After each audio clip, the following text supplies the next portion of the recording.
Welcome to the Practice Squad podcast. I am John. I am joined by my co-host Mark. I'm coming fresh off of watching what was unfortunately the lowest scoring game of the week with the Ravens Panthers on Sunday, live and in person. But I will say this: M&T Bank Stadium was beautiful.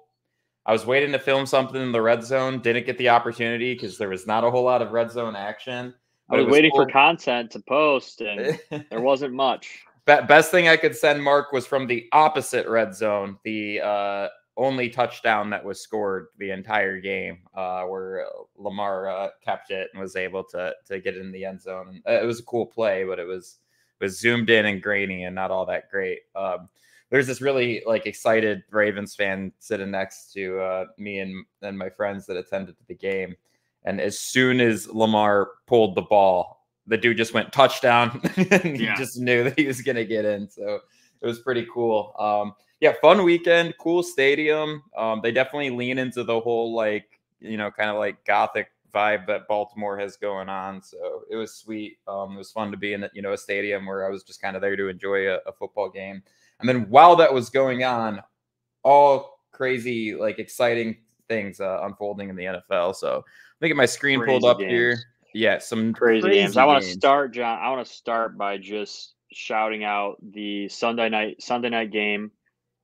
It's time that we give Sir Patrick Mahomes some credit. A lot of people probably think, oh, they're going to talk about the Lions right in the beginning of this thing.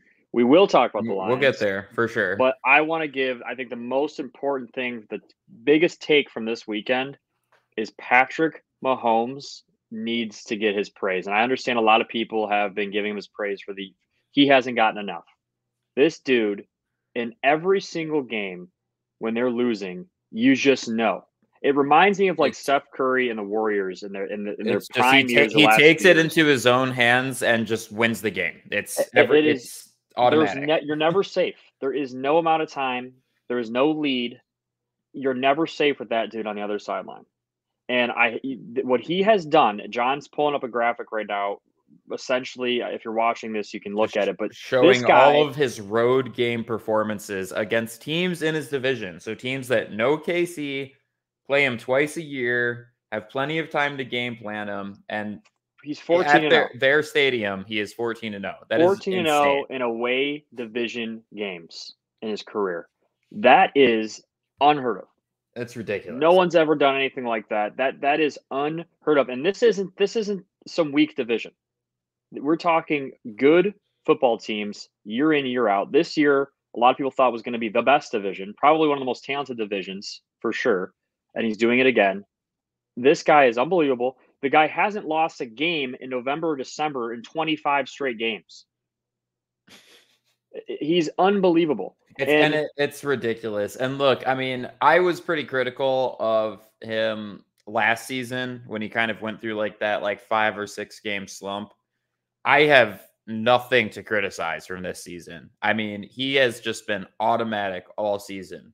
KC looks ridiculous. You just can't discount them. They are truly a dynasty. And John, I think Andy Reid, Kelsey, and Mahomes are on the same unit together.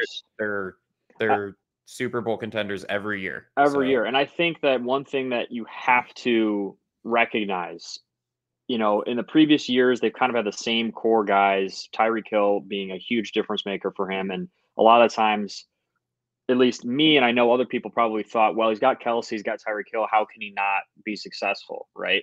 If you give Josh Allen, Aaron Rodgers those two weapons, they're going to do the same thing. Well, this year he doesn't have Tyreek Hill. And besides Kelsey, he has pretty much all new receivers around him. Juju Smith-Schuster, who was banged up last night, didn't play. He's new.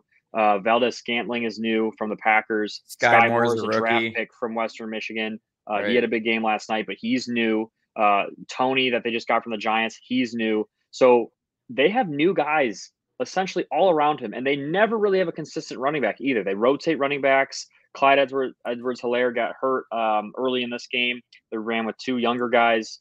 Pacheco, by the way, is very exciting. Fast. Very exciting. He broke 100 yards last night. Yeah. But again, he doesn't have any consistency around him. And most quarterbacks, we would make the excuse, and they would struggle, and it would take them a couple of years to kind of get the chemistry. That guy, no matter who's on the field at receiver, as long as he's got Kelsey and as long as he's got Andy Reid helping him call the plays, this team is an absolute threat Per your point, every Mark. play to score. Yes, absolutely. But per your exact point there, who are we saying the exact opposite things about right now is Aaron Rodgers, right? Yeah. He's got a similar situation where the cast he's kind of used to is not there anymore. He's got a new set of guys. And instead we're saying, well, it's on these rookie guys to figure out how to start meshing with them. And Rodgers gets frustrated with young talent and they're not finding chemistry. That does not matter to Patrick Mahomes. It doesn't. No. And if Mahomes was struggling, people would be bashing him and throwing the whole, and Aaron Rodgers is, people are making excuses for him.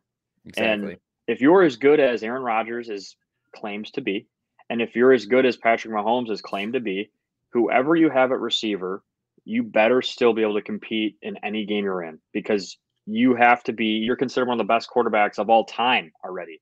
And a lot of people would say that about Mahomes already, and that's a little premature in my opinion. But what he is doing this year, and if you look at his body of work in the short career that he's had, this guy is special. And I just wanted to start the episode by giving him his flowers, giving him his credit, because what we are watching, I don't think people realize how special it is and how easy he makes it look every week. It's insane. It's absolutely nuts. And I definitely wanted to start the episode off with this because that's unheard of, like you said. Another fun thing that I want to quickly jump over to is for those that don't know, I'm an economist and data analyst as far as my day job goes. And, so who doesn't like a good little kind of line graph situation going on? Obviously, you can see number of bathrooms in Russell Wilson's house. And then you can see number of touchdowns that Russell Wilson has thrown this season. And the original guy that made this stuff, his credits are down here. I don't think he planned on updating this through week 10. I thought he was expecting Russell Wilson to hit 12 touchdowns a little bit sooner than that, but he is not yet. And what I'm curious about is if this graph is actually going to make it to the number 12 before the end of the regular season. Mark, what's your projection on this? Do you think Wilson's going to get there, or do you think that he's just going to kind of stall out the rest of the season? By the way, I think he's at 7 right now. So even if he throws one every single game for the rest of the season, I don't think. He'll just barely get there. I think he'll get there, John. I think he'll get there. Listen, I don't know. We've talked so much shit about Denver all year, and I don't understand how there isn't any sign of improvement, anything that they're doing differently. I mean, when things aren't working, you got to try something else. And it just seems to be the same thing, every single week. And I mean, if I'm a Denver Broncos fan, I couldn't handle it. I really couldn't handle it. This is more frustrating probably than any other team's situation in the league right now. Oh, absolutely. I would rather you have the be number a one Texans defense fan. in the league. I would rather be, a Lions fan right now. Shout out to the Lions. But even a few weeks ago, I'd rather be rooting for the Lions than this team every single week, because this is awful. I mean, you have a superstar quarterback that you gave away everything to get. You're paying him a ton of money. You have a rookie head coach that everyone thought was going to be a promising thing. You have weapons all around him. You have a really good defense, and this is hilarious. I mean, charts like this are being made. I mean, I don't know if there's ever been a player that's gotten as much slander as Russell Wilson this year. No, and I know that we sound like a broken record and like he's the butt end of every joke on this podcast, but like graphs like this make it easy. So, they just the jokes write themselves. How can you not talk about something like this? How can you not see this on your social media and be like, yeah, I'm going to pull it on our podcast? Yeah, so I wanted to get that on the podcast, but let's move on to the game recaps. Packers are dead. Dead. Look, it's really sad. I think that they, showed some promise in that Dallas game, but I mean, 4-7, what are you going to do about it, right? Like, and they have a not so easy schedule for the rest of the season too. They got the Eagles coming up here next week. I'm pretty sure. Like, it's 4-7, John, with losses to Minnesota and Detroit. So, yep, you're dead. Green Bay's dead. And I'm going to the final game of the regular season, Detroit versus Green Bay at Lambeau Field, right? Which will be sick. I mean, if the Lions keep winning, it would be teams playing for reasons that I didn't expect. I thought it'd be the Packers playing for playoff seeding, but it looks like it could end up being Detroit, who's playing for a chance to, spice things up. I don't Yeah, know. man, we will see what happens. Also, been trying to sell some tickets for Detroit and Vikings on December 11th. So, if you or anybody wants to pick those up for me, I unfortunately am going to be still stuck writing papers in school. I thought I'd be able to come home that weekend, but I cannot. So, shout out to those tickets for sale. Me trying to be a little entrepreneurial and just make my money back. But yeah, it's rough. We'll see what happens. Bears Falcons. I feel so bad for Justin Fields. Is my main takeaway. Is this dude has played his ass off for 3 games straight. Has literally put the team on his back in more ways than one. I saw today he actually dislocated his shoulder during this game and still put on a pretty amazing performance. That is a very painful injury for those that do not know. And we're in it all the way until the end, until the Falcons came away with it with basically what ended the game for the Bears was 103-yard, I believe, kickoff return to put the Falcons up a touchdown. So And shout out, John. That was a record-breaking play by Cordell Patterson. He's now the kickoff return king. Is now the leader in kickoff return touchdowns in NFL history with 9. that is incredible. Patterson's a dog, and pretty cool way to earn that record by a 103-yard touchdown. Dude, when you're his size and run like him, it's pretty. I mean, he's one of the unicorns of the league, and Yeah. I mean, he was a receiver who was kind of a special teams guy, and then they switched him to running back. And I mean, he can do anything you need him to do. He's a very, very special player. And you see it on kick return. I mean, you just give him a little bit of a path, and he's going to crease you, and he's going to score.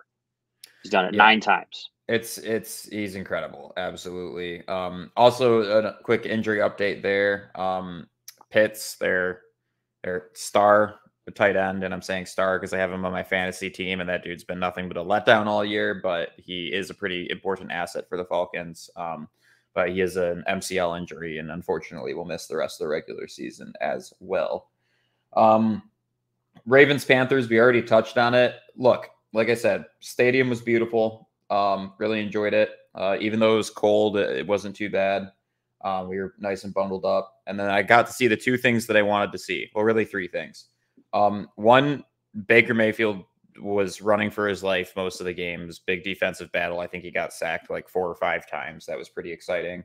I got to see a Lamar Jackson touchdown, and I got to see Justin Automatic Tucker kick in some very windy conditions and still knock every single thing he kicked through the uprights without a hitch, no problem. So pretty cool. Definitely, like I said, enjoyed my weekend in Baltimore. It was a good time.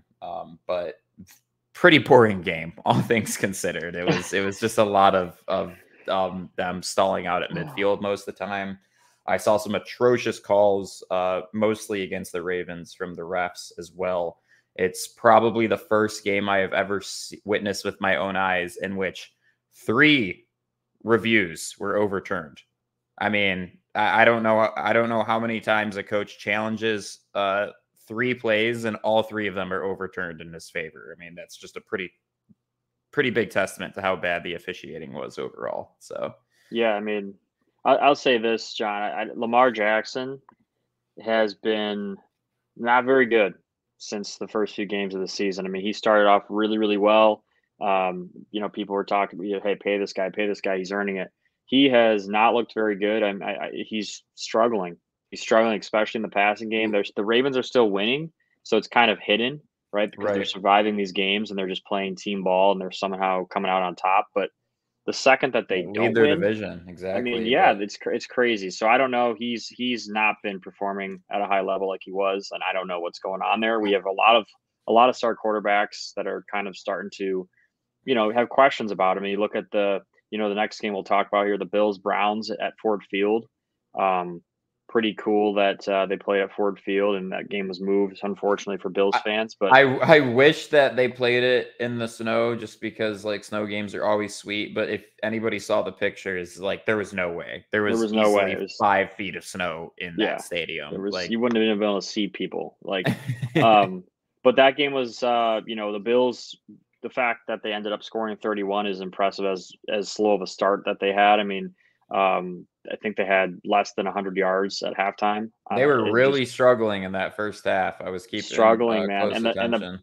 Miles Garrett was getting home and getting back in the backfield against Josh Allen, and they just don't. The Bills don't look the same. They were able to come out and win this game, but as we've kind of talked about before, the Bills play the Lions this week and on Thanksgiving, and with how the Lions have been performing, we're gonna get to it here. But it's definitely worth talking about. But I don't know, Josh Allen, Lamar Jackson, some of these quarterbacks that we had high expectations for, Justin Herbert, I'll even put in that conversation, Russell Wilson, right? Like all these guys, we're seeing some struggles, and there's different reasons for each. But I was about to say, what I'll say is that I feel like there's different reasons, right? Like Lamar, I feel like is that mobile quarterback problem where they're very hot the first half of the season, but then as they get a little bit banged up and the weeks go on and on and on in a very long NFL season, they can't rely on their legs quite as much. You kind of even see that with just how the Bills have been kind of scheming for Allen too. He is not keeping the ball as much as he was earlier in the season. I think that's probably going to be a continued trend now that he is also banged up too. He's banged up on his throwing arm, but still pretty rough. Russ, I don't know what the hell is going on with, other than the fact that just him and whatever offensive scheme they're running there is not working out. He's a cartoon character. So, I mean, Stafford even, right? He's banged up and he doesn't have an offensive line to protect him, and his season's basically over. I mean, second concussion 2 weeks in a row. He's probably going to be out for the next 2-3 weeks here. We'll get there because I think there's some interesting conversations, but yeah, no, it's rough. And then you got guys like Taylor Heineke who are, no expectations for that guy, and the Commanders are 6-5 right now, right? Yeah, so, who would have thought? I mean, the way we were talking about the Commanders, John, in like week 3, we owe them a little bit of an apology. No, we don't owe them an apology because Carson Wentz was their quarterback at the time. And I said this as soon as they started playing Heineke. This team is different with Taylor Heineke at the helm. So look, if apology rescinded. Yeah. Rescinded. Not sorry. We are not sorry for your slander. We're not sorry. You started the red beard. But look, I mean, if Carson Wentz was still the starting quarterback of this team, I think they'd be like a 3-win team for sure. Yeah. But I agree. I agree. It's a spark plug that he's brought. I mean, he's not more talented by any means than Wentz, but he brings something different to the table. And a lot of the time, it's not just how you measure up a quarterback. It's not size. It's not arm strength. It's it's just performance on the field, and it's how the team around you buys in. Exactly. Yeah. He meshes with his boys, and he doesn't play selfish, right? And Carson Wentz is kind of a big ego guy, and I don't think he really cared to be playing for this particular franchise, and it did not work out well for him for that reason. No way. I don't know if Wentz is healthy at this point, but no way they'd start him, even if he was at this point, I wouldn't think. So yeah, I'll say they've named Heineke the starter. Wentz is healthy now, and they've won it. This is recent news, by the way. They say they're going to stay with Heineke. A thing I'll say too, a big point about this division. This is the most wins through this week in a single division since I think it was 1969 or 1970. That's crazy. And again, this division 2 years ago was terrible. Was the toilet division. Oh my gosh! Horrible. And a lot of people thought this division was going to stink again this year, and it was going to be the Cowboys just kind of rolling through it. I was talking up the Eagles in the preseason, but yes, I did not think the Commanders were going to be good, and I didn't think the Giants were going to be good. No. So this, I mean, it's just the fact that, I mean, you just said it, the Commanders and the Giants both also having a lot of wins. Like, who would have thought? We would have thought that about maybe the Chiefs and the Chargers and the Broncos. Like, that's what everyone was predicting, and it's just the NFL is hard to predict, and you just do not know what's going to happen. But as you saw, the Eagles, talking about this division, the Eagles didn't look great.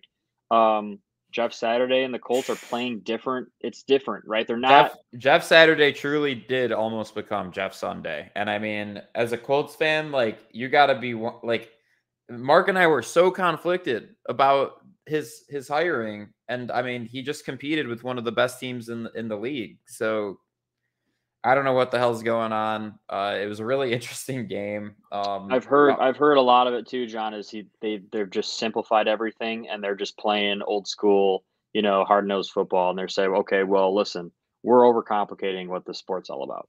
This sport, and Jeff Saturday, of course, an offensive lineman, is going to come with this mentality. Right. He's like, we just got to go hard in the trenches. We just have to go. We have to run the ball. We have to push people around, and we have to kick ass. And he goes, and that's football. He goes, all the schemes and all that doesn't really matter. If you're tougher and more physical than the other team, you're going to be in that game. You might not always win, but you're going to be in that game. And he's brought that, and they've kind of seemed to buy into it. And I mean, they're hanging in there with the top team in that division, and it's impressive. And I'll say this: the Eagles finding a way to win that game, and some of these games, John, with these really good teams in the league, where you almost lose but you win, are really good for those teams, because you get to kind of go through the emotional roller coaster of losing a game without actually having to take an L on the loss column. Yeah, so it's definitely good for a lot. Right. It checks their egos while they still don't have to actually like pay any consequences for it. So I agree with that. Speaking of somebody that needs to get their ego checked, Zach Wilson's response to having 2.5 inches of total yards in the second half and saying, no, not my responsibility. I don't think it was really my fault.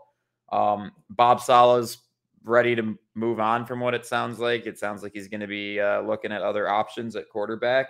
And look, I don't blame him, right? This dude's missing some really bad throws. He's making some not great reads. I am always in defense of a young quarterback who needs time to develop, because we've seen with guys like Allen and Tua that even Fields, right? Most people just don't give them the benefit of the doubt, and they need time to develop. But at this point, I'm starting to think, all right, we're at Thanksgiving in year 2 for him.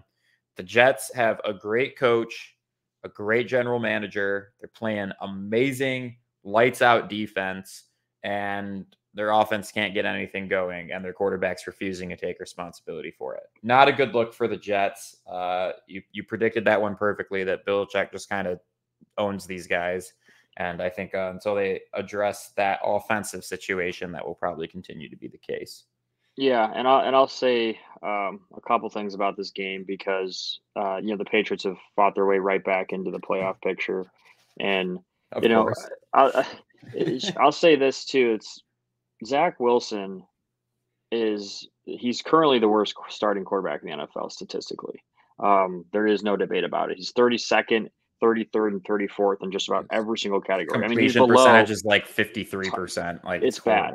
It's really bad. So he's statistically one of the worst, if not the worst. And just one final note about this game, right? Like, defensive fight the whole way. If you're the Jets and you're punting the ball with 20 seconds left, it just makes absolutely no sense that you would keep that ball in bounds. And we learned this lesson from Deshaun Jackson against the Giants when he was back on the Eagles, returned a walk-off punt return for a touchdown. And the only thing the coach said when the punt team took the field was kick the thing out of bounds. And he kicked it right down the middle of the field. Deshaun Jackson returned for a touchdown. And you would think that teams in New York would learn that lesson. But the Jets kick it right to a guy. And why do you give a guy with that kind of move and shake the opportunity to return it? Why do you even give him a chance? Kick it out of bounds. I was about to say, especially like with a game like this where it's 3-3 defensive game, and like any football coach knows this, any football player knows this, like special teams are just time bombs, right? Like, they are unpredictable, chaotic plays that are very tough to like scheme for and handle and control, and they can totally shift the momentum of a game.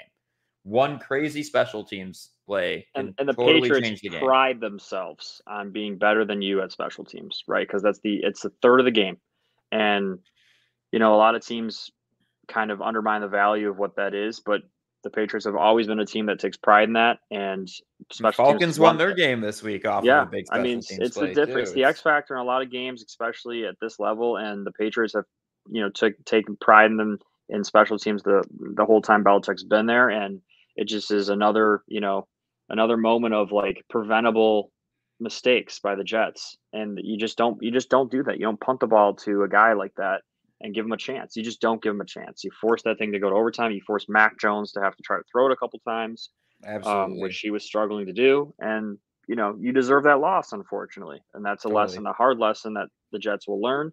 But, the Jets are still a competitive team in this league. And with the defense that they're playing, and if Zach Wilson corrects himself or if Flacco steps in and does better, they're not a team I'd want to see. Because their defense is great, right? And just, I mean, that will take you a long way in the playoffs. Absolutely. So I'm going to kind of combine these next two games because there's not much to talk about as far as Rams Saints, and there's so much to talk about with Lions Giants. So I'll say this. Thank you, Rams, for probably giving us what will end up being a top 5 pick, because I don't think Stafford's coming back, which means your season's a wash. Sorry about it. Andy Dalton played a decent game for once, so thanks for that. I wouldn't be too stoked on it, though, because this Rams team is dead. Chris Olave was running all over Ramsey the entire game, which was great to see. Dalton can pad his stats a little bit, and everybody can act like he's a starting quarterback. It's worth having around.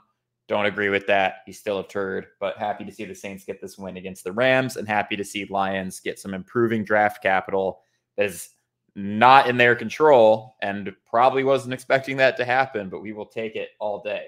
And coupling that with, man, these Lions took it to a good New York Giants football team. I'm super stoked about it. I don't think Mark has any excuses for this one on blaming the coaches, blaming the players, blaming the defense. None of that. They went in there. They took care of business at a good team's stadium. It was super exciting. Defense has improved immensely. Offense was clicking and firing on all cylinders. It was fantastic. We have some stats and some tweets to go over as far as this brand new Lions team that has been exorcised of their curse thanks to Peyton Manning.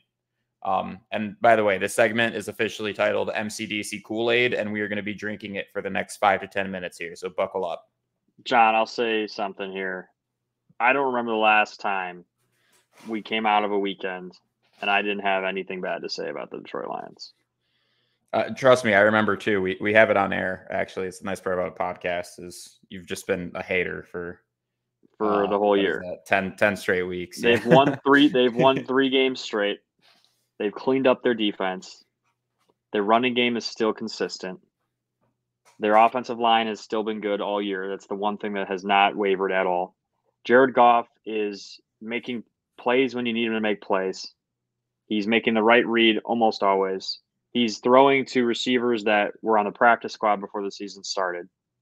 Let's go, Kennedy. Kennedy, you have Reynolds. You have all these guys that are just making unbelievable plays. Raymond has been a huge guy. He stepped up. You get Chark back. I know he didn't have a big game, but you get him back. It sounds like Jameson Williams is going to start practicing this week. Yep. That's not to say he'll play this week, but he's going to be back. That he's obviously a guy that can take the top off the defense. It's going to make it even easier for Amon-Ra and other guys to get open underneath. We've been able to throw to the tight ends that have replaced Hawkinson that most guys can't even name. And the Detroit Lions are playing team football. I was wrong about a lot of things that I said. I'm still not sold on Dan Campbell. It's the one thing I will say.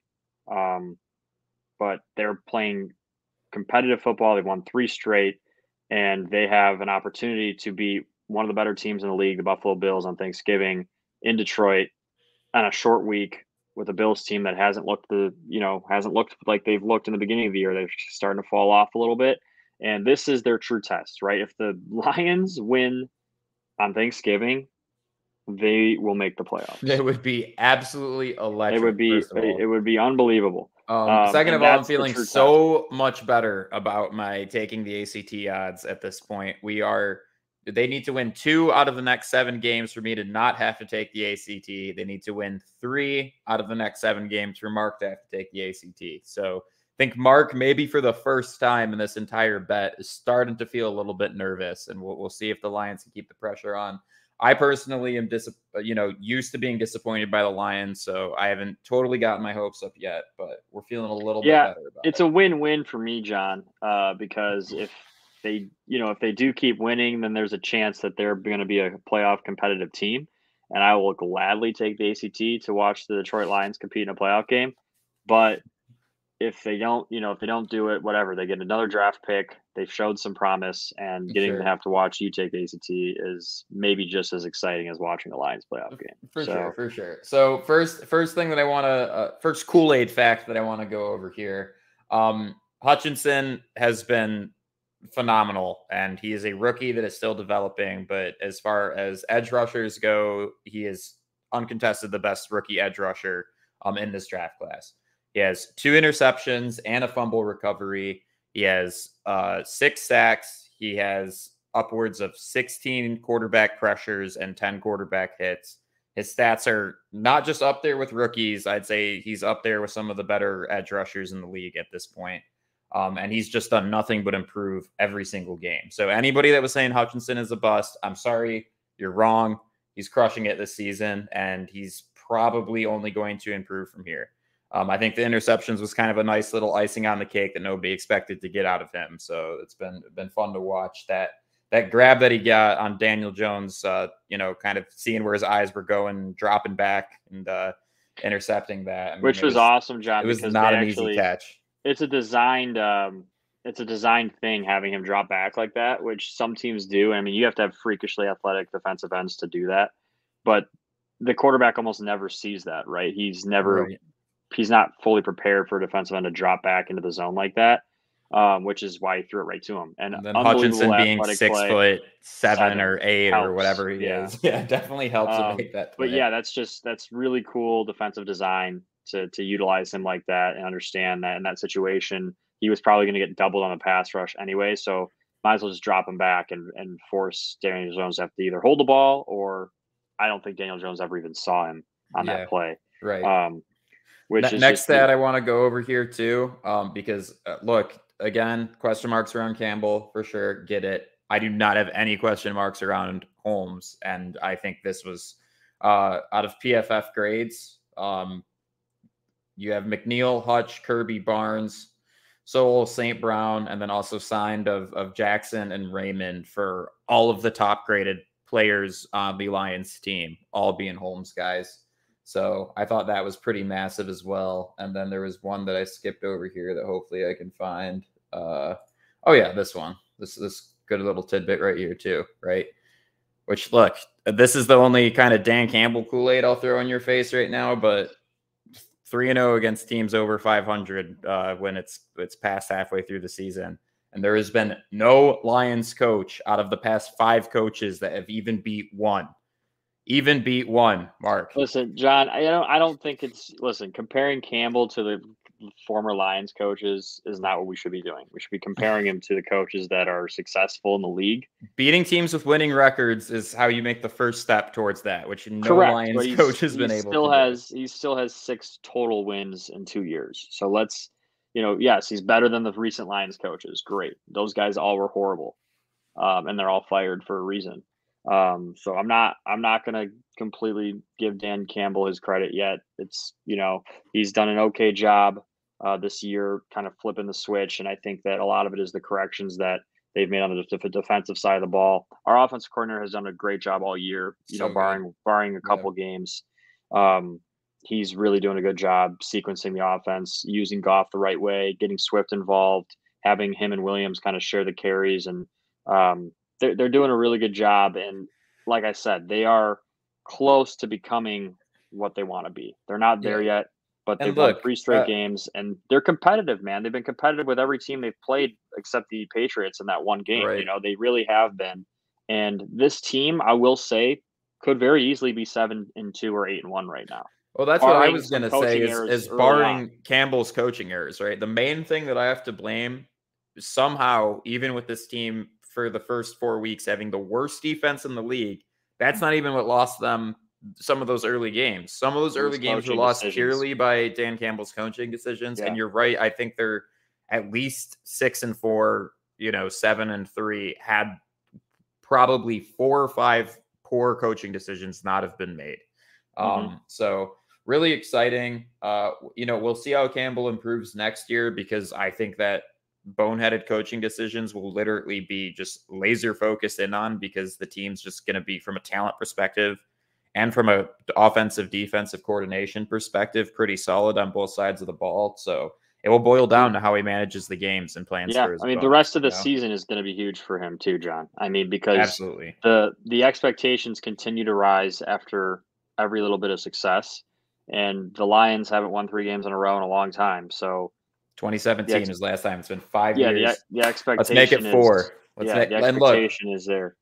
Mark and I were talking, and everybody knows how much Mark loves Josh Allen and this Bills team, but this upcoming Thanksgiving matchup, I think the Lions can win it, and the reason why is because it's a short week.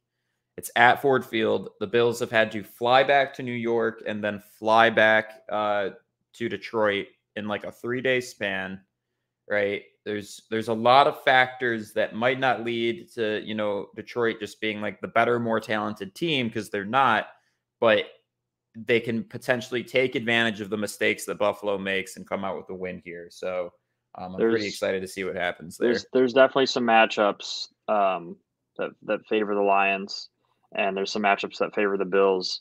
And, it's just going to be a matter of who takes advantage of those matchups better. I would lean towards the Bills being able to take better advantage and do what they need to do to win. But I would not be surprised if those Lions are fighting and competing and could pull off this game. I'm curious to see how those Bills fans travel. They pretty much just filled up Ford Field on Sunday. They traveled real well this past week. They traveled really well for this game. I would assume they probably do it again. Did you see they were crushing tables outside of Ford Field too? Yeah, they brought tables just to jump on outside of the stadium. I really do think that the Lions fan base and the Bills fan base are upwards of maybe 2 top 5 fan bases in terms of teams that just refuse to root for anybody else. They're loyal fan bases no matter what. And there's been some tough years in Buffalo, and there's been a lot of tough years in Detroit. And the fans are always there. They're loud. Ford Field's going to be loud Thursday, and that's an awesome that it's Thanksgiving. I can't wait to watch it. I'm excited to see Josh Allen go against this defense, see how we handle that in Detroit. Noah Kuda sounds like with a concussion he'll be out, which is a big loss, because the Bills have weapons and they will try to attack the Lions through the air for sure. But if the Lions can run the ball and burn clock and score in the red zone and kind of make the Bills have to keep throwing every single drive, I don't know. I could see this game going either way, which if you would have asked me a few weeks ago, I would have said that the spread for that game should be 20. Yeah. And it's probably going to be 8 or 9. Right. Which even then is pretty wide, but I think the Lions can still potentially maybe come away with it. Raiders, Broncos. This game was interesting, right? Devontae Adams, I think, finally showed what they paid him all that money to get him over there for. It's a weird situation in Vegas right now with their coaching, with their quarterback situation. A lot of rumors circulating, but it's fun to see him get it done against Denver this week yet again. And, again, just continuing to increase the frustration with the Broncos fan base. So if you as a franchise need a pick-me-up game, just schedule the Denver Broncos and you'll be feeling much better. Yeah. And you can go in knowing that they're probably not going to, crack over 20 points at any point. It should basically be first team to score 20 wins. Right. That's an easy ask for most NFL offenses. Hey guys, just score 20-ish points and we're good. Yeah, that's all it takes. So, but the Raiders. We've said this all year about the Raiders, John, that they are a good football team that just has had unfortunate sequence of events and things just haven't gone their way. This is another team similar to the Lions that could probably have 6 or 7 wins easily, and don't for a lot of different reasons. But I think the Raiders will be fine. I think they'll win some more games this year. They're obviously out of playoff contention, but they will be right there and will be fine next year. I think obviously there'll be questions with if whether or not they're going to keep Derek Carr, but they have tons of pieces around him. I do think that they have the right coaches there. It's just they just have to kind of have more time together and get For this sure. thing, figured out. But they have the right pieces. And our next game is one I want to spend some time on, John, with the Dallas Definitely. Cowboys going to Minnesota. I kind of called it with the matchup of You obviously literally said, "What time is the game at?" I said 4 o'clock, and you said, "Give me Dallas," and you were right. And by the way, like that's all I needed to know. The Vikings are 8-2, and the 2 losses that they have were the 2 games that they played that were not in the 1 o'clock time slot. Dude, So it's there a you go. simple death, taxes, Vikings losing games that aren't at 1 o'clock. It's simple as that. Those are the only guaranteed things in life. I'll say the this. Noon Nightmare really struggled all He's game. only Micah dude, Parsons was tearing him apart. The offensive from the line was not beginning. blocking From the for him. beginning, From the Dallas. very beginning. Yeah, and I mean, here's the thing. It was a mixture of a lot of things, right? You don't see a 40-3 game in the NFL very often. It's something right? else. Especially against a team that was 7-1 going into it, or 8-1 going into it. The Vikings had a hangover from beating the Bills. That was kind of still looming. Obviously, the game not at 1 o'clock, not a huge advantage for Kirk Cousins, but also just matchup wise, like legitimately thinking real football here for a second. You have a team that rushes the quarterback really well, that kind of plays in the secondary with some guesses, and they make things hard, blurry for quarterbacks to see what's going on, and it forces quarterbacks to hesitate just a little bit. And Kirk Cousins is known for, when he hesitates, he's going to make bad decisions. He's going to turn the ball over. He's going to get sacked, and that's exactly what Dallas does well. And then you look at the flip side of it, Dallas runs the ball and does play action really, really well. And that's the one thing that in the games that Minnesota has struggled, aka Philly, that's what they've done.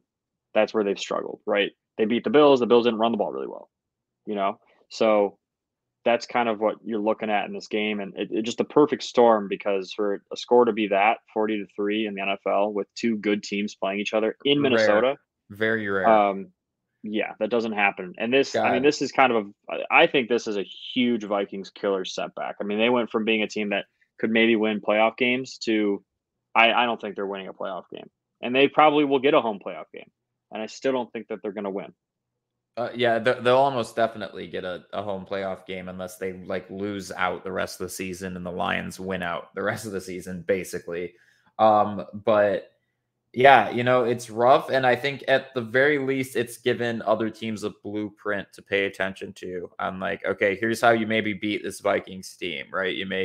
Let's not forget here that Kirk Cousins is still Kirk Cousins. And if you make him uncomfortable and lock down his stud receivers, which is not an easy task by any means, but if you have the personnel to do it, which playoff teams are going to have, you might be able to, kind of get this team's offense to stall out.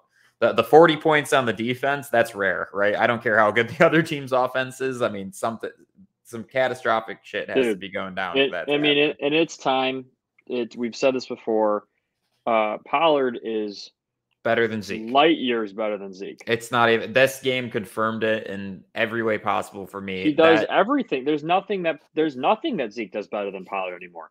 Zeke used to be a better short yardage, he'd break more tackles guy. Pollard is better in every single aspect of the running back position. Absolutely. I don't disagree with that statement whatsoever. It's the craziest thing in the whole world that Zeke makes so much more money. I mean, Zeke better be paying for everything Pollard wants. Oh, yeah. Honestly, absolutely. Because it's total. And don't be wrong, Zeke in his first 2 seasons was unlike awesome. Anything I've ever seen. Absolutely electric. He was so fun to watch. You felt like nobody could tackle him. But that time is coming to a close, and unfortunately, Dallas did make the mistake of paying a huge bag to your running back, which is one of the big no-nos in the NFL due to how short their shelf life is. And now you see it, right? Zeke cannot keep up against how productive Pollard is, and I'm sure in 4 or 5 years from now, we could be saying the same thing about Pollard. But right now, it's Pollard's time. That dude's a stud. So he's a stud. He's fun to watch. Yeah, Bengals Steelers was surprisingly close. Surprisingly high scoring. Yeah, and surprisingly high scoring. I didn't see a ton of this game, but from what the highlights I did see, that Pickett seemed to be connecting with Pickens quite a bit. Yeah, except for And the one really bad drop that a essentially bad cost drop. the Steelers the game. Got you. But yeah, they seem to have their chemistry was going, and you've been saying that about Pickens all year. You were just waiting for them to start to connect, and this was a big time game for those two. And yeah, I mean, barring the one drop that you can't have happen, they were clicking, starting to utilize them the right way. I think that's probably part of the reason they traded Claypool was they saw Pickens What they kind of had at becoming Pickens. better, even a Yeah, better option, and those are similar players. You don't need two of the same kind of guy. right. So, but they clearly believe in him and they're putting the ball in his hands. And this is an impressive win by the Bengals, dude. I mean, to go into Pittsburgh and kind of get in a shootout, it was not what they expected. But I'll take a shootout with Joe Burrow all day. I mean, I think that that's what he's built to do. He's built to win high scoring, close games. He's got the clutch gene. He's shown that time and time again. You do not want to get in a shootout with the Bengals. Joe Burrow in crunch time is going to make you pay. He did it again. He's done it several times in his early career. He did it in college. This is the Bengals team that's right there, man. They're right there, kind of a quiet team. They've shown some You're up and downs, but they are right there, and they Now, get have Jamar the Chase back. Ravens and Bengals met yet this season? I Yes, don't. the They Ravens have. won. The Ravens Okay. won in Baltimore in overtime. And they got another that matchup. Then that second matchup with them is going to be huge Huge. for Yeah. playoff implications. So that's one to keep an eye on for sure.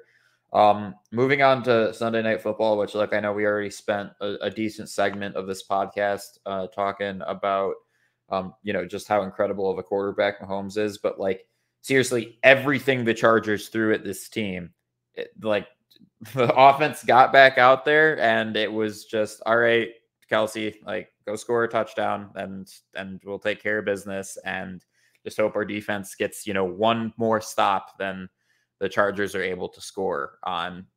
And that's exactly what happened, right? They just answered over and over and over again. And that was really it. I mean, the Chargers played a great game. They, even being banged up, their offense was plenty productive against KC, but they're Keenan just Allen being back was big for them, huge and for them. Absolutely. the Chargers play this team well every time that they play. They really do, and it just like has to be heartbreaking because you play such a good game, at home, and Justin Herbert really started to look better. Keenan Allen was back; he was making plays. Eckler had another good game.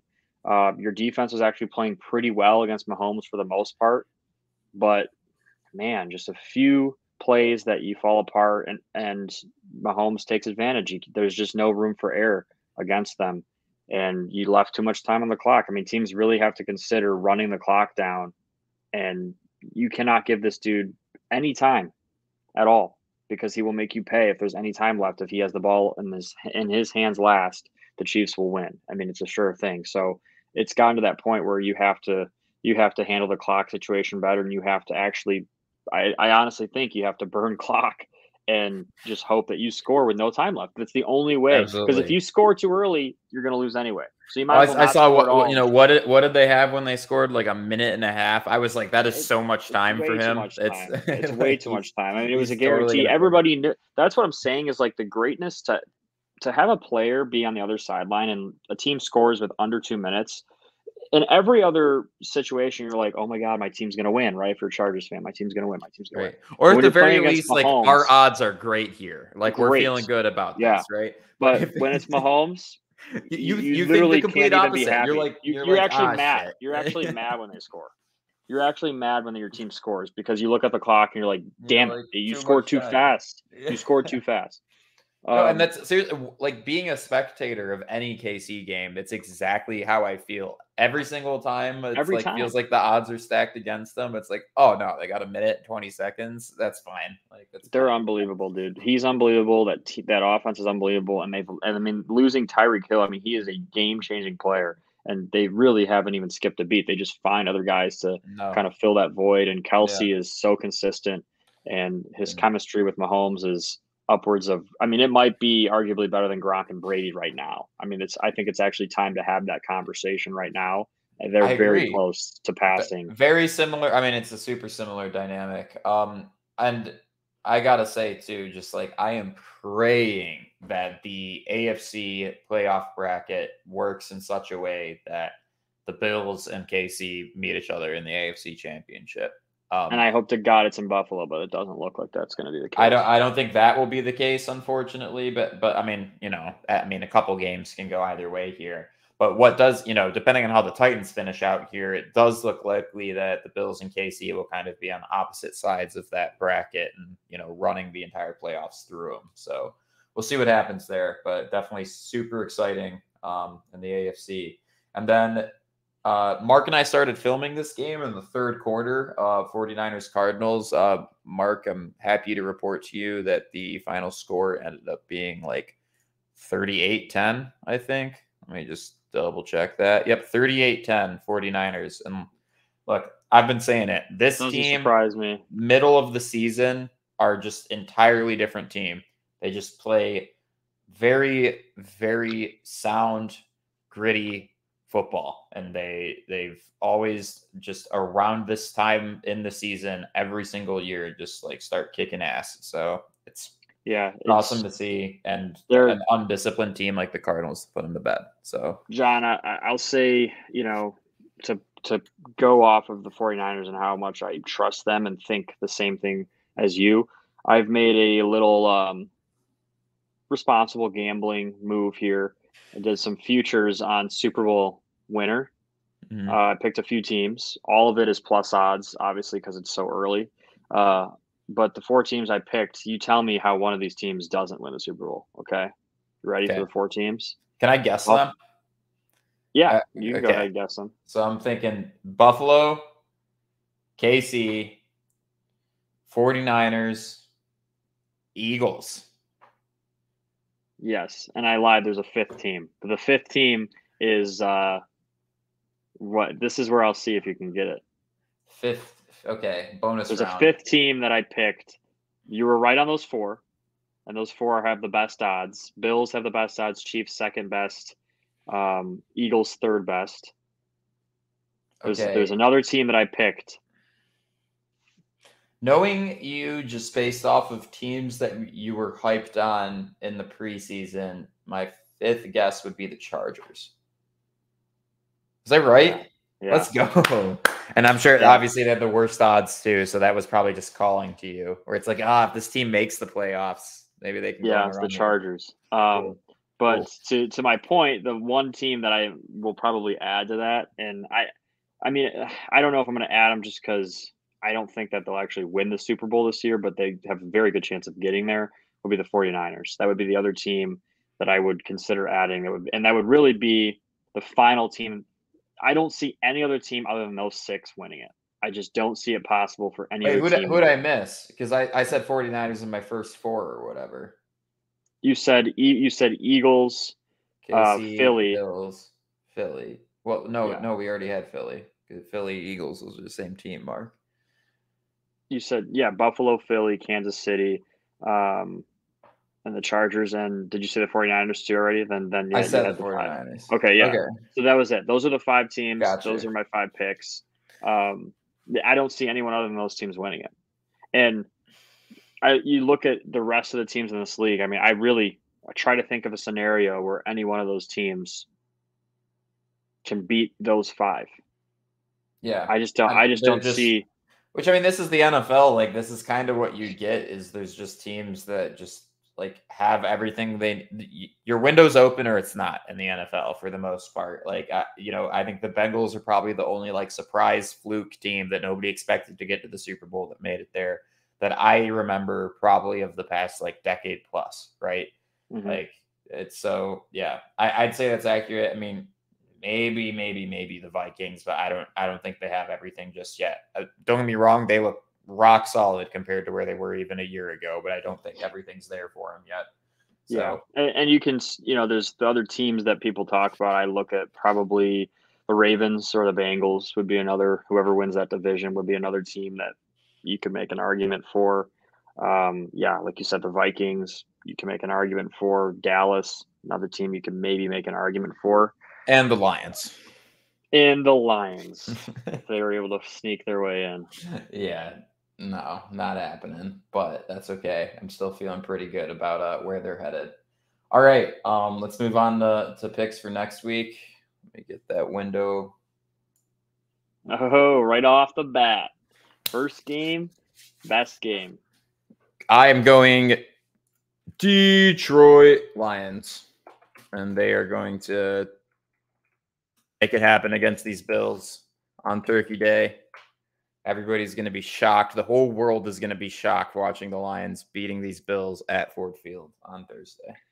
I'll just give a shout out to myself here too. I don't think we said the records of our picks, John. We showed our picks, but I was 10. That's right. I was 10-4. John was 8-6. So we were both better this week. But I'm back into my old ways. Yep, Mark John, beat me this week.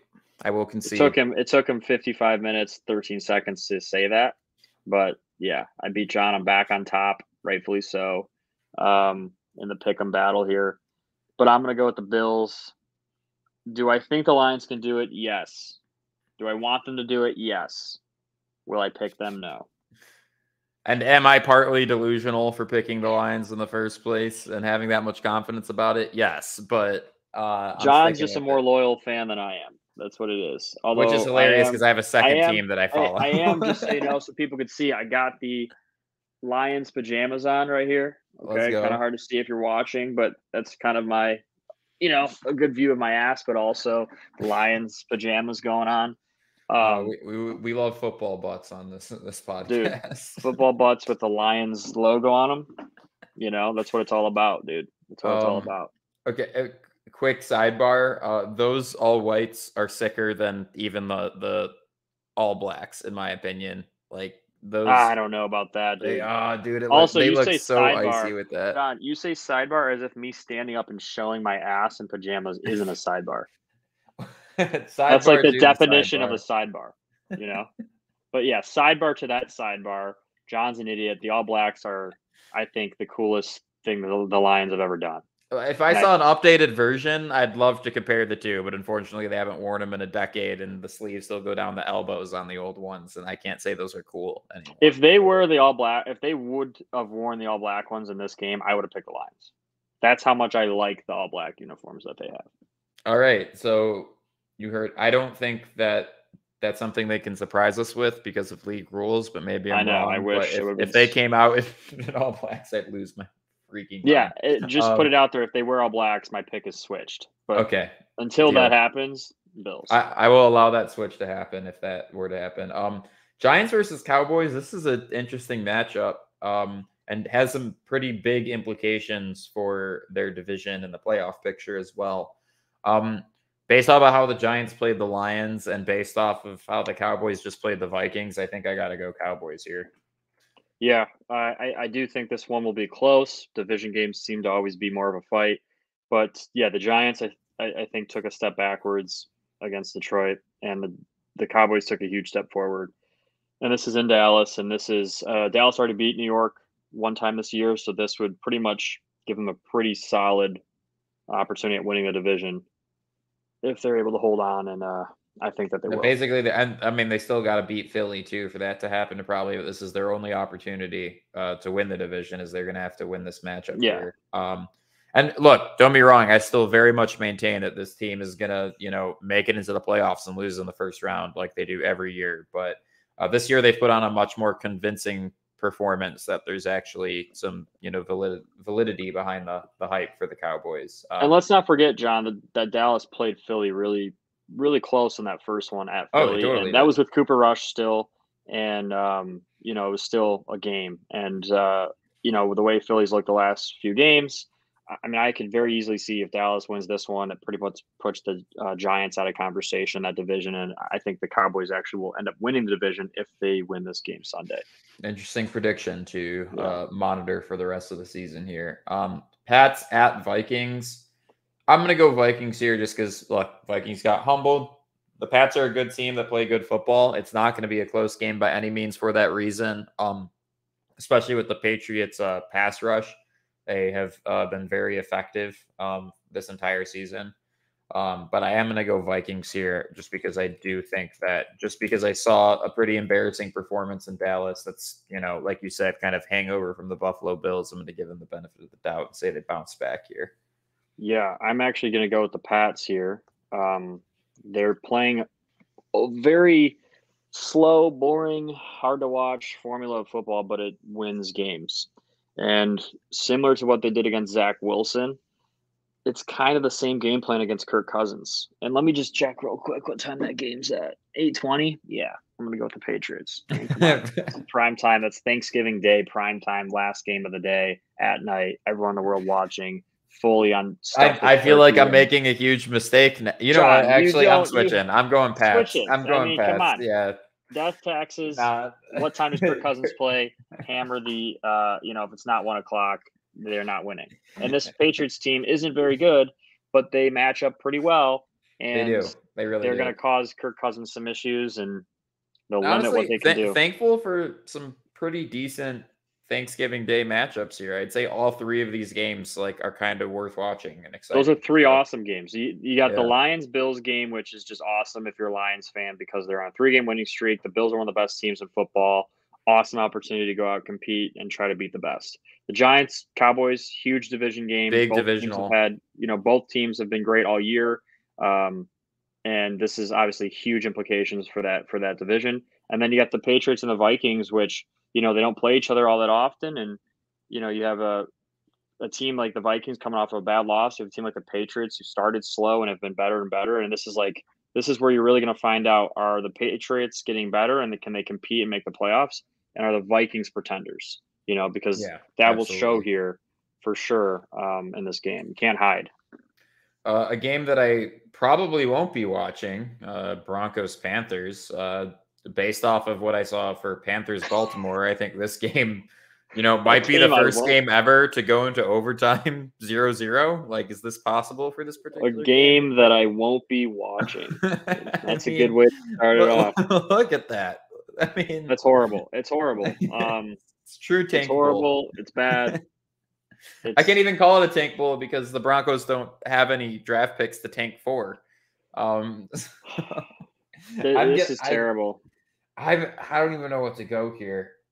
Just out of spite, I think the Broncos will honestly win this, but just out of spite, I'm going Panthers and hope it works out that way. Yeah, listen, this game sucks, and it's not even fun. It's not even fun having to pick it. It really isn't. And I'm gonna go with Denver because you like hurting yourself is why you got to go with Denver. Because week after week, Mark, I tell you, why are you picking this team? You're like, I don't know, matchup and blah blah blah football jargon, and then they lose and they're 3-7. And you still pick them every week. I mean, I can't pick the Panthers. I can't. I get that. That's fair. But if the Panthers win this one, I hope you don't pick Denver for the rest. They probably will win this. The Panthers probably will win. I just can't pick them. It's just, it's sucks. Bucks at Browns. I think this is a golden opportunity for Brady to. I can't believe I'm saying this as improving to 6-5 is going to do this for them, but I think this is a golden opportunity for Brady to kind of clinch his division. Get in to be 6-5. That creates a pretty healthy amount of separation between him and the other teams. Kind of a must win. I know it's at the Browns, but the Browns have been, not playing super great. Deshaun's not back yet, so I'm gonna go Bucks here.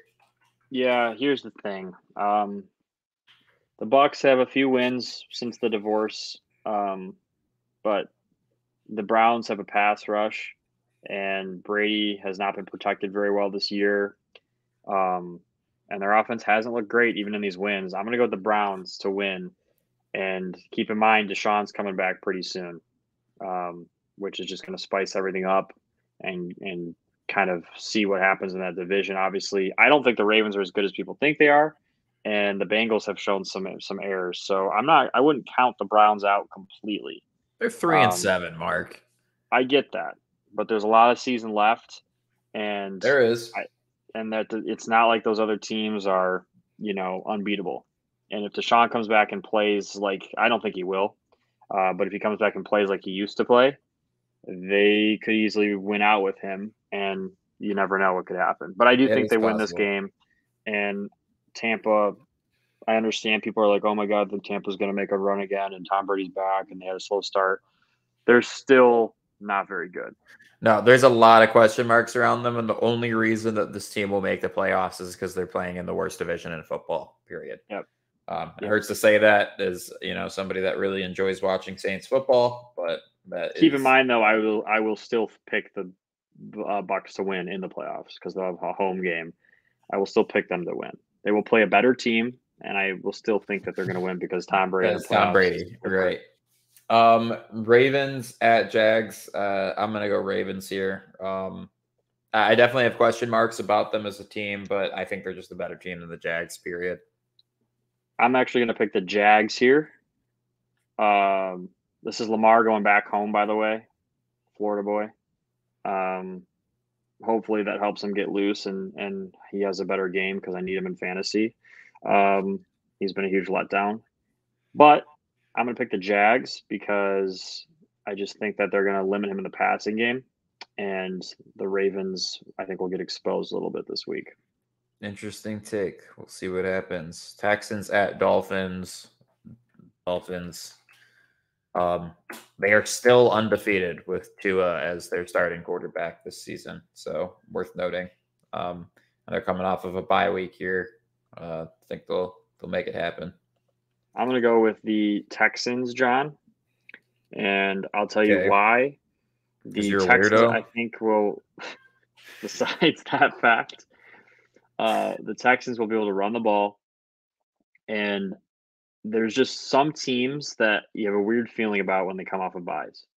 Okay, there's some teams that come off of buys and they look like holy shit, like they just practiced for 2 weeks and they're fully loaded, ready, prepared for just that team that they're going to play, right? Some teams come off a buy and they're a little bit off, A little sluggish, right? a little sluggish, a little bit of the chemistry is, it's not clicking. And I see that happening with Miami, especially the way they want to throw the ball. They haven't practiced as much, had some time off, kind of, took their mind away from football for a week. I think that affects Miami. And I mean, come on, a bye week in Miami. What do you think those players are doing?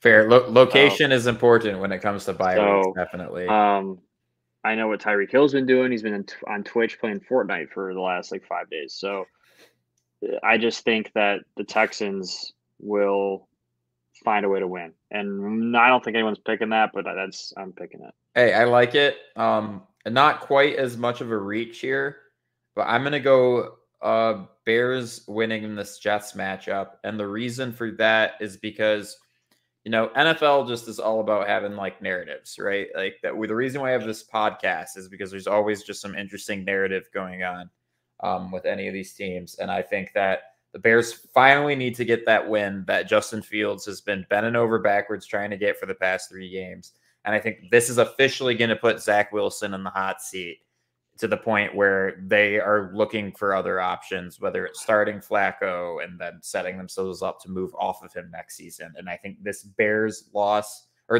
win against the Jets at home is what's going to set that entire narrative in motion.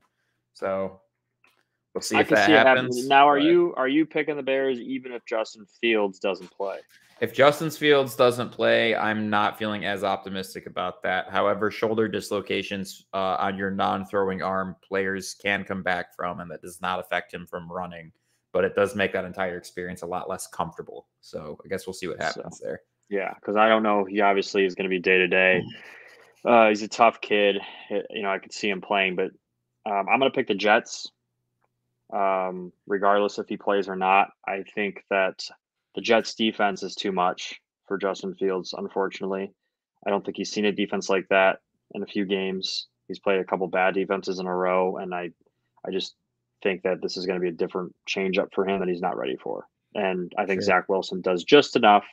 And if it's not Zach Wilson, Flacco, or whoever they put in, will do just enough to piggyback off what their defense does, and they'll find a way to win.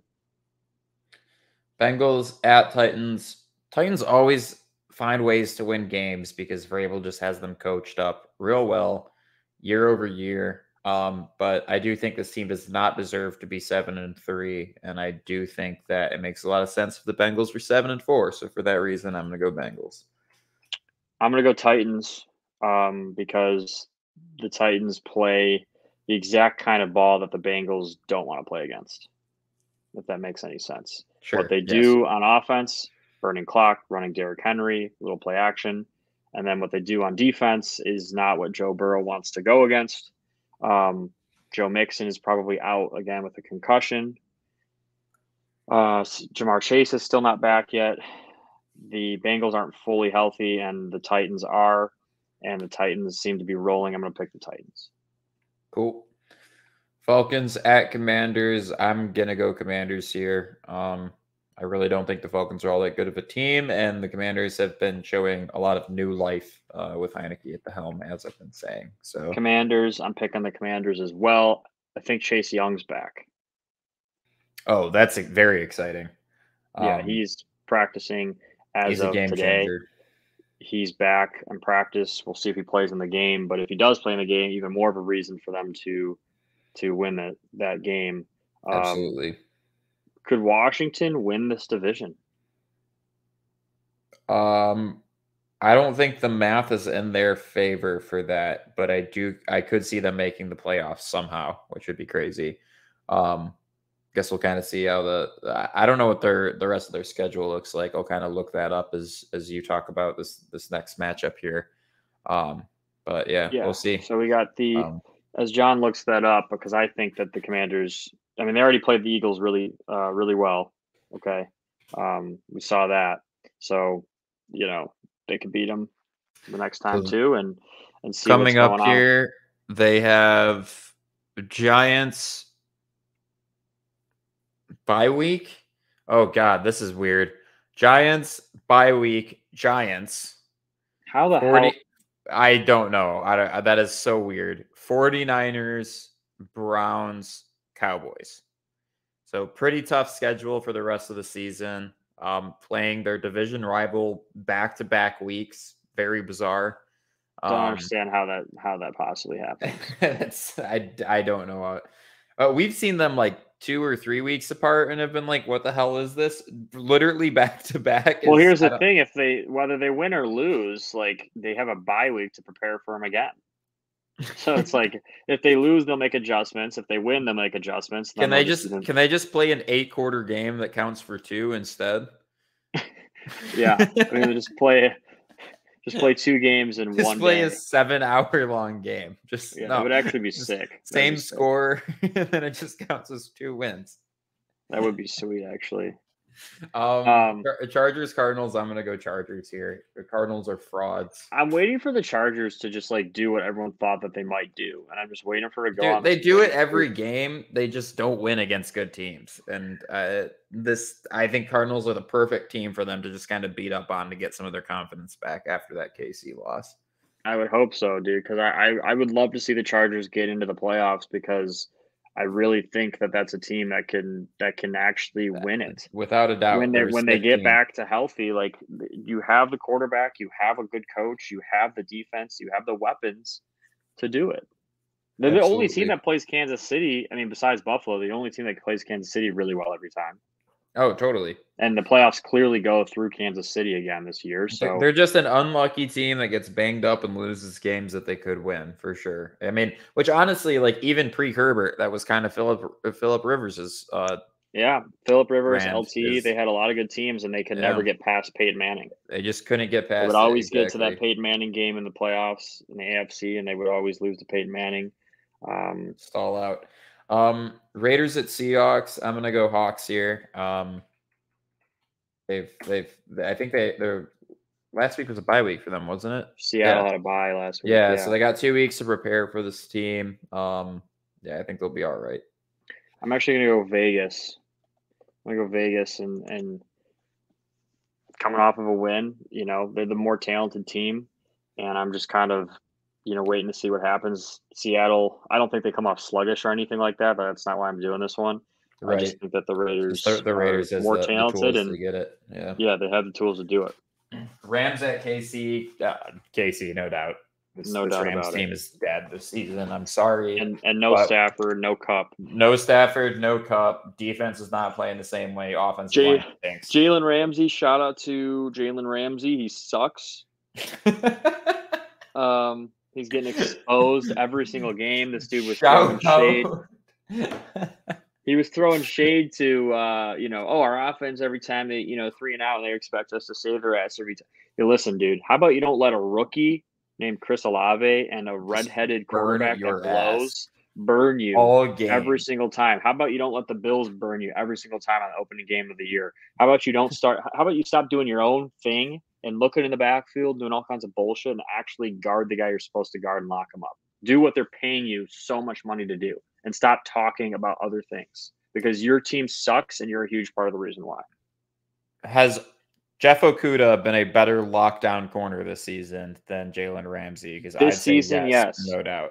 This season, yes, and that's not giving credit to Okudah. He's been better, yes, but it's more of a Jalen Ramsey has been terrible. That's just why I made that comparison. Our expectations of Jalen Ramsey is be the best corner in the league, no doubt about it. Make tackles, make interceptions. I would even call him top 5 this season. You take a number 1 receiver out of the game every single time you play that game. That's your job, and you have not done that. Super Bowl hungover, washed team, washed franchise. We will take your draft pick. Thank you. Saints, 49ers, at Niners. This is not looking good for the Saints, right? This team is super inconsistent on offense, and as soon as a team really properly challenges them defensively, they're in a lot of trouble. So 49ers. Yeah, this is probably the easiest pick of the week. All right, calm down. Relax. Easiest pick of the week. We just got off of Rams Chiefs, and you're saying Saints. I seriously think this is easier. There's no way in hell that the Saints can do anything about what the 49ers do offensively, and the Saints on offense stink. Okay, so just because you're right, you didn't have to go there. Just always bullying the teams that I like. Just trying to make me as sad as possible while we record this shit. Unbelievable. If I can get John to cry on this podcast, that's a huge win. It's really not. I'm kind of an emotional guy, honestly. So yeah, but I've only made you cry 4 times ever. So you also broke my finger. So thanks. That's true. I had to miss half my JV season. But that's because you tried to tackle me like an idiot. Like you thought you could tackle me. Come on, dude. I'm a flag football stud. Don't even. He just so people know, his finger broke. This is how it actually happened. It got caught in his pocket, and he kept running. Acts like I broke his finger, like I punched him, like I tackled him or something. No, I was running the ball, and he tried to tackle me, and I juked him, and he reached and tried to grab me because he couldn't cleanly tackle me, and he got his finger stuck in my pocket, and it turned his pinky, and he fractured his pinky. That's what happened. Am I a bad person? No, I'm just elusive. Yeah. We were playing gym flag football or 2-hand touch football or something. So yeah. Packers, Eagles. Eagles at Eagles. Packers are dead. This just makes a this isn't a good matchup for Rodgers. They're dead. Not at all. The Eagles defensive line. I don't think we've talked about this yet. They've signed Sue. They got Sue, Fletcher Cox, Jordan Davis all in the same defensive line. That's terrifying. Dude, it's horrifying. That is so much size. Like you're playing against like a Ford F-150, a semi truck, and like a trailer. All right. And they all move as with fast the analogies. They move as fast as, your average, I don't know, Ford Fusion. I didn't have good imagery before, but I have good imagery now. I appreciate That's literally what that is, dude. It's like 3 Snorlaxes. Yeah, it's not good, dude. It's not good. And Aaron Rodgers is let's just say this. I don't think Aaron Rodgers finishes that game. Ooh, okay, that's bold. So you think he's gonna be just getting absolutely he's got the thumb issue. He's gonna be taking a beating. They're gonna have to be throwing it a lot because they're gonna get down early. And you do not want to be throwing recklessly into that backfield either. I mean, they got some good corners. So Yeah, it's going to be a rough one for Green Bay, I think, on primetime Sunday Night Football. So it's rough. And then we got Steelers Colts, which look, after the way I've been seeing Colts play the past 2 weeks, I'm sorry, Jeff Saturday. I really am. We talked so much shit about you, and like I said, the only thing that matters in this game is winning. You won your first game, and you almost beat the team with the best record in the league. Your second game, so I think the Colts make it happen at home against the Steelers on Monday Night Football. Yeah, I'm not going to fully apologize to Saturday. Yeah, he's still got to earn it, right? Definitely a good start though, and this game stinks though. I mean, these two teams are. It does kind of stink, but I don't like when the Monday night game stinks. I love the Monday night games. That's my favorite game of the week to watch. There's nothing else on. Everybody in the world's watching it. It's the broadcast is always entertaining. This kind of sucks, but I'll obviously be watching it, and I hope that it doesn't suck. But I'm gonna pick the Colts to get it done, and that's solely because I think that they're gonna protect the football more. I think Kenny Pickett will throw a couple. Pick it or so. Yeah. Yeah. For sure. But that's kind of what I've seen. And listen, this week was very exposing of a lot of teams in good ways and bad ways.